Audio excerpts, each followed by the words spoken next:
लड़ी भैंसिया के न गलो रोक रोक देखती एनहनु इतना दूर में केनहु होई ओ बहिले मोतरियो खाए लेके नहीं आए आज भूखे में छटपट से ले तोहनी के बारे डरामा कोले बड़े बुझाइत बा गेट भूखले रोए लपोड़ रोक रोक तोहनी के चढ़ तले हो पेड़वा तर पोट के हमरा के लाफ ले लेबे दे अरे बाप रे बाप अब के तो तन का यार राम मिलल मोने नहीं खेलो रोक तर के मोहन के लालू जादू पर तन का गाना गावे दे याद करो पतिया बूढ़ाऊ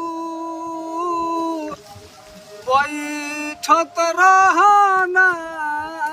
खटिया लालू के लड़ैया बूढ़ाऊ बैठत रहना खटिया तोहर खटिया बाबा तोहर दुआर हो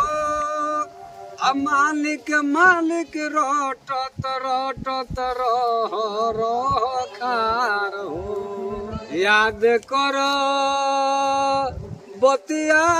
बूढ़ऊ लालू के हो समैया उठा के बैठवला बूढ़ऊ तोहर के हो खटियावा जाए लालू जा तू ही तो और ही बा गरीब के शान बा बुझाता कि मोतरिया हमरो भाई तकले फोनो ने लेके आए रोक रोक तनी एगो और तनी लाभ ले लेवे दे हम एको आदमी मन में बुझाइत नहीं छे आ गावना से हम पाता पूछे जो ठोर बाबू कन जाए लगी हम तो समझे में के दिमाग एकदम गरम हो गले काम में यही में नेवता पिहानी लड़का सब कह दे कि जाके करो आई करो औ करो ऊ दिन कहिया लाई लालू जी ऊ दिन कहिया ले आई सरकार में गरीबन के उपकार हो आई बनल बिहार में तेगल 14 के सरकार हो अयोध्या में बैठल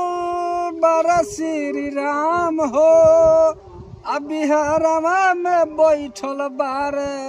पलटू नाम हो रोवेला रोवेला गरीबन परुआर हो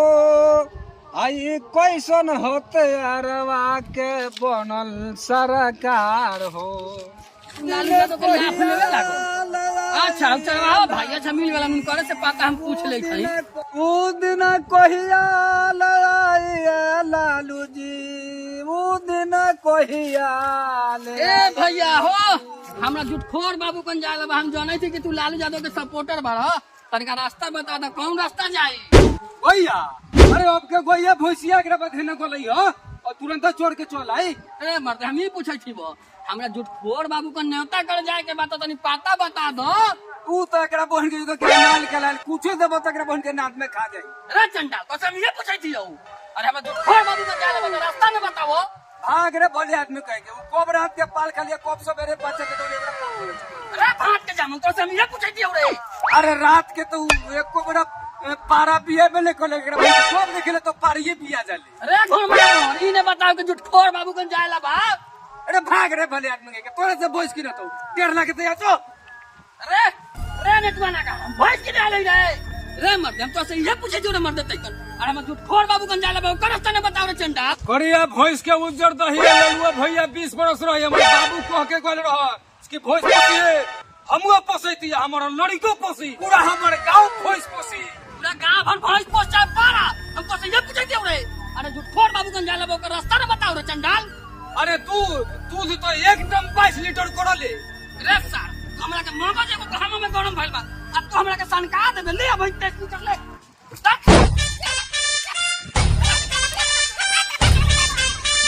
बाप रे बाप जो है तोरा बोल गई बिना कसूर के काला मर ले अरे बाप रे बाप ओ बाप ओके जान भाई सब नीचे से ऊपर तक ले तोड़ के चल गए ओ बाबू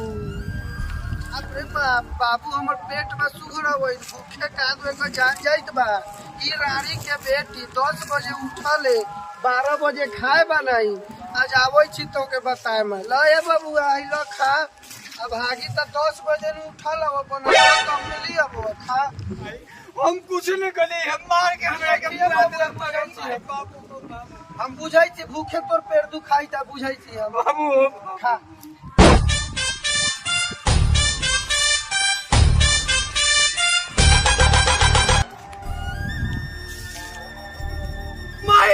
खा खा ये भागी इतना ने नीमक मरचाई डलले होई कि बाबू के हमर ओठ बा बुझाई कि बहुत खा गइल बा अब भागी काठी दोनी डलले बा मरचाई नीमक ज्यादा काट डलले बा खाइत बा त काठी दोनी एकर परपराइत बा आ जाई छी त भागी के बेटी के कुछ के मारम हो गे माई बड़ा मार मरलौ हो गे माई बाबू हो बाबू हां ये बाबू तोर दुख हम बुझाई थी आज भागी के जाई छी त कुछ के मारम हो गे माई बाबू रे बाबू ओकरा खाना बनावे के लूर नहीं खे जाई छी त कुछ मारम ओकरा के भाई ले जो गे माई ले जो हम जाई छु मल चरावले हमरा लेट होई तो जा ठीक से चराइया पूरारी इतना बा मरचाई डाल दे खाए में कि बाबू खाइत बा तो ओकर मुंह पर आइत बा आ जाई छी त एकरा के कुछ के मारम अरनो चुर के दियई खानो बना के दियई बुढ़िया गइल अभी ले तो बुढ़िया आयल ने मारता के हमरा इतना देरी ले खाना खियाई ता जानै छ बुढ़िया हमरा बारे में कुछ शिकायत बतियाई ता आज हमर मर्दा हमरा के ने छोड़ी रे बाप रे बाप आई बुढ़िया तो पूछम कि का हमरा मर्दा से बतियैलक ह आ गइल बुढ़िया आ गइल ये रानी के बेटा तू खा बनोई बारे बेटा के तू मुंह पूरा एथी कर देलक मुंह में खाइत बा गाय में पर आई 2.5 घंटा से हमरा भतरा से शिकायत बतियावत नु बारे डलैत नहीं तू बारे नीमक मरचाई ज्यादा डलैत खाए में खा बने होई हमर भतरा से ये सब शिकायत बतियाबे कि हम का करै छिया बेटा कहले चोखा बनावेला तो तू कटुआ तरकारी बनेबे तू ये मंगिया जोर तू हमरा के काटे लगा ये मंगिया जोर तू हमरा के काटबे का मंगिया जोर काट के देखो तू काट के देखो जो मंगिया जोर तो झोटा नोट लब तू हमरा के काटबे के मंगिया जोर हम दूरा पर हुआ भाई सब तन कोई जिते नहीं के बुझाई सर के अलुई रहा आ तकारी काटे ले सब झगड़ा कइले भाई एकरा रोको तो पहले ज्यादा हमरा के तोर हम झोटा खा तोर के दिमाग ना हो गए हमर हित ताल बा आ तोन के बारे हल्ला कइले हैं तोन के दिमाग हो कि नहीं अलुई को चोखा को चे कटुआ तकारी खो अरे बाप रे बाप आई तो गलावा काटी रोनी मीट के मारेला कहै बाप अरे हमरा काथी पतो के गंदा गंदा इशारा मिस के मारेला कहत रे अरे बाप रे बाप मार ले तो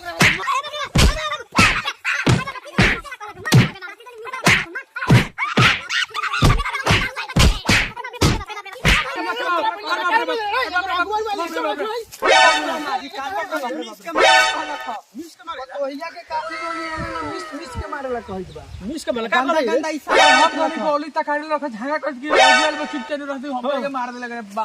आलू के चोखा ला मिस के कहत खियावेला ई हां आलू के चोखा आलू के चोखा बनावेला अरे मारेला रेनु कहत ला भाई आलू के चोखा ला मिस के बनावेला कह इहो तो गलावा गलत इशारा कहै इहो मिस कहै तोर अगुआ आइल जो दूरा भीट कुटो बारी जो तोर देखा देखियो जो जो इहो तो गलावा मिसेला कहै सारे बहिर बेताल के खानदान में आवाला ई सब झगड़ा छोड़ावे सब अपने बहिर बेताल बा तू जो जल्दी जो तोर अगुआ आइल दूरा पर भीट कुटो में आइल हो जो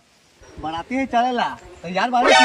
हां हां चल ना मालूल चरा ले नहीं चल ना खाली नादो में गोते ला बा अरे जा बहिर सा बहिती का दिया कहत बारे काथी साफ कान में कुछ ठोकाई हो का तोड़ा हां चल ना बाजार में छोला खिया बहू अरे बाबा हम कहती काथी तू कर सुनत बारे काथी कान में साफ कैसे भइल हो का तोड़ा तोहर पूरा खानदाने हो बहिर एकदम ने चल पहले चल घरे देख का करे छौ सब अरे चल छोला खिया बहू चल चल जल्दी चोखा बनाओ जा तकारी बना हम जाई छु कोनी से मुंह के लगाई का हो राज भाई कहां जाना अरे गाली में बहिरा बहिर के झगड़ा छोड़ावे अब की तक किने ले जाई बारे जो तू की तक किन लिए जो जो लिट्टी बनता है तो साथ के तू को पहुंचा दे बहू चलो चलो चलो चलो राजवार ले हो लिट्टी मांगे तो तू को बना यही तो साथ के दिया यही जो रे बहिरा अरे तोने के साफ बहिरे बारी बहिरा के बात सब सुने हां बहिरा सबके जे बुझा तोने करैत रह